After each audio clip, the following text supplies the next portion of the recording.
Sayyid Nosair is an Egyptian-born American citizen convicted of his involvement in the 1993 New York City landmarks bombing plot.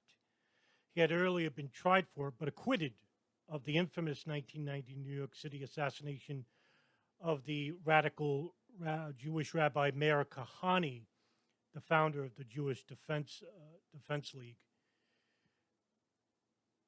In 1994, Nosair was convicted in federal courts of 9 counts, including seditious conspiracy murder in aid of racketeering, attempted murder in aid of racketeering, attempted murder of a U.S. Postal Inspection Service officer, use of a firearm in the commission of murder, and possession of a firearm. But a little bit about Nosair. Nosair was born in 1955 in Port Said, Egypt, immigrated to the United States in 1981, where he became a naturalized citizen in 1988. He worked various jobs in New Jersey and in New York City. Nosair was employed by the city of New York to repair the air conditioning equipment at the Criminal Courts building.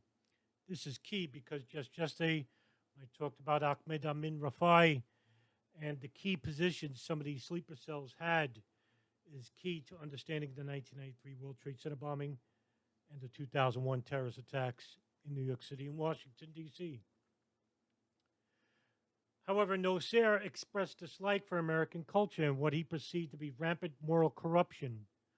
Nosair became involved with the Al Farouk Mosque in Brooklyn, which supported the Maktab al-Khidmat, which is the Afghan Services Office linked to the 1979 Afghan-Soviet War, which was monitored and funded by the intelligence services, mainly the Pakistan ISI.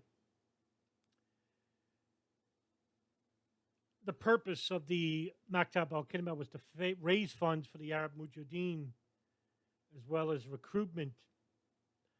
Ali Muhammad, a sergeant at Fort Bragg, provided U.S. Army manuals and other assistance to individuals at the Al Farouk Mosque.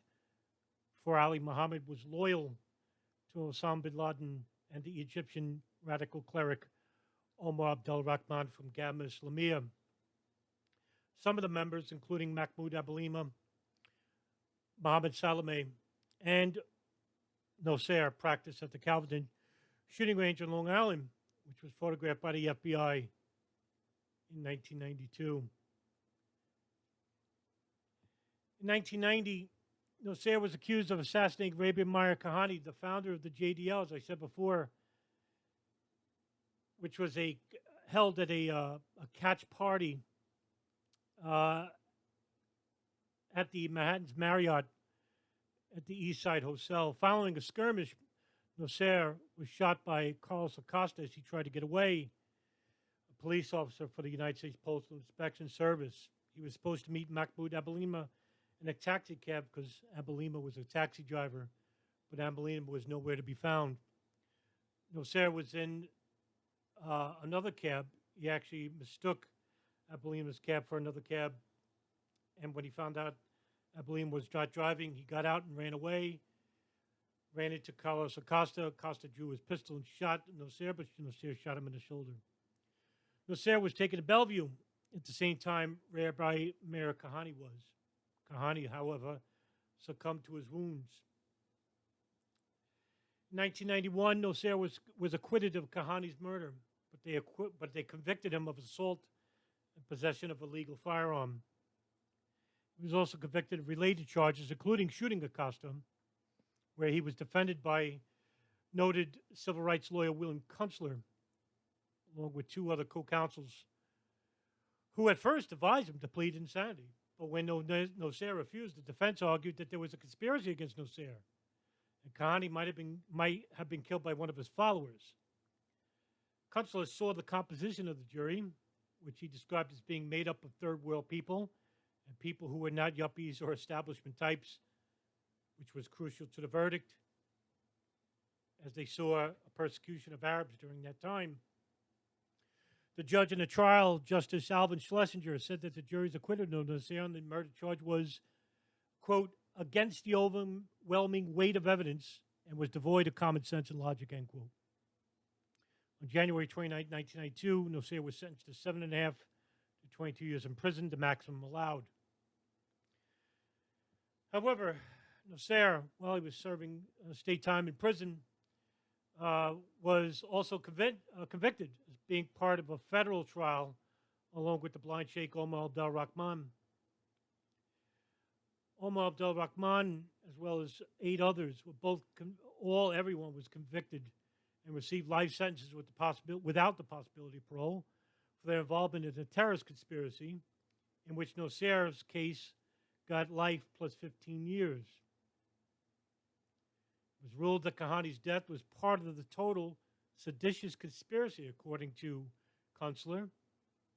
Nosair was convicted of 9 counts, including conspiracy to use explosives against New York City landmarks, along with 8 other charges.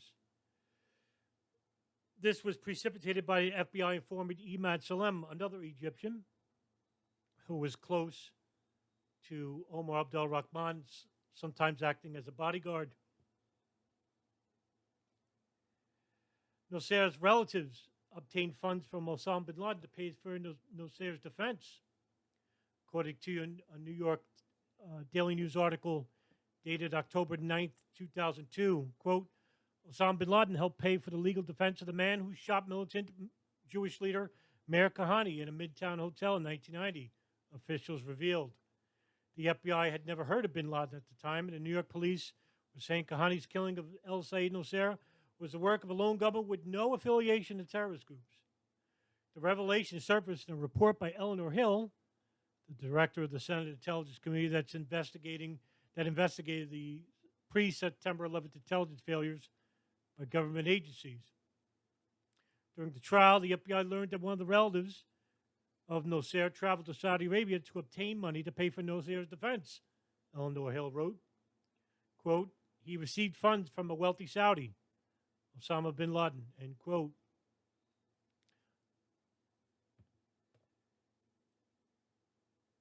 In regards to Sayyid Nosair,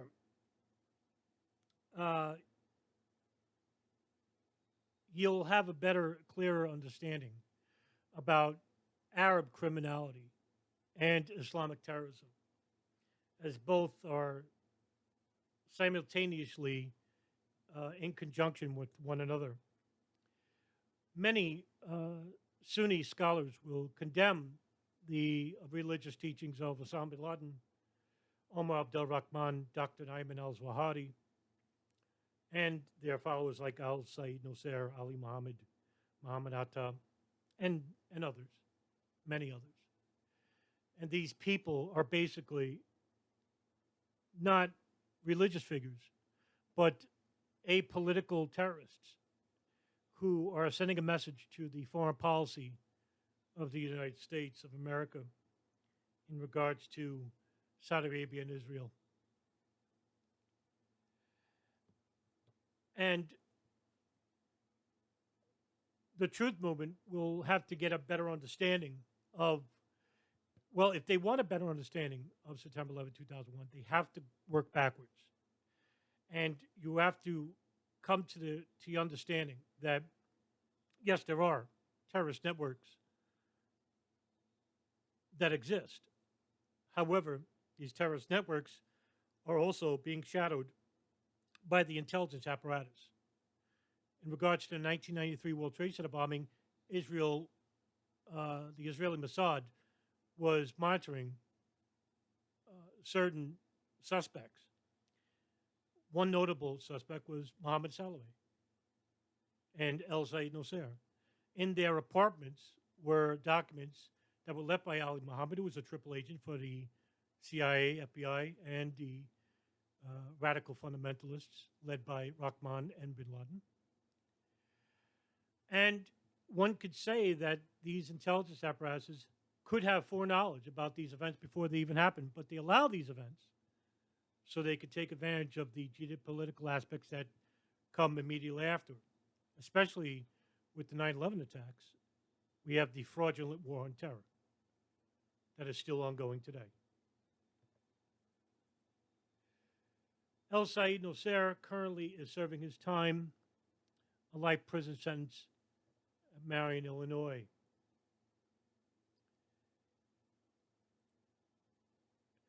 A recent report in August of 2010, the Israeli newspaper The Jerusalem Post referenced the August issue of Playboy, claiming that Nosair had two partners and that the original target was Israeli military figure and future Prime Minister Ariel Sharon.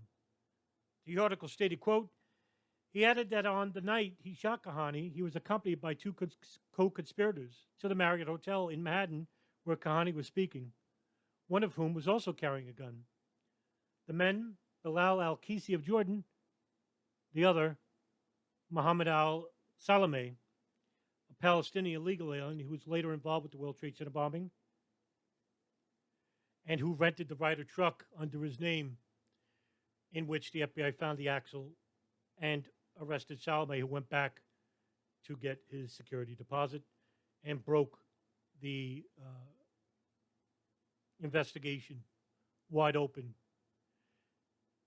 and subsequently the arrests of Iyad Ismail, Mohammed Mahmoud Abalima, and lastly, Ramzi Youssef.